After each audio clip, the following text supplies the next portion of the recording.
Single T स्टेटको बाटो।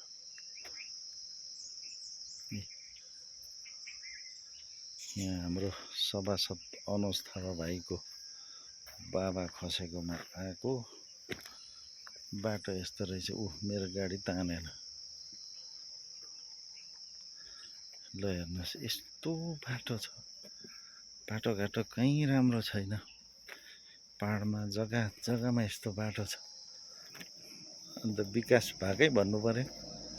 ल हेर्नुहोस् गाडी तानेन। गाडी अब यी मान्छे बोलाएर गर्नुपर्छ अब। ल हेर्नुहोस् यस्तो अवस्था छ बाटोको। कसरी हिँड्छ होला यहाँ डेली सर्भिसको गाडीहरू, स्कुल जाने नानीहरूलाई लिएर कसरी चाहिँ हिँड्छ होला। ल हेर्नुहोस् त बाटोको अवस्था।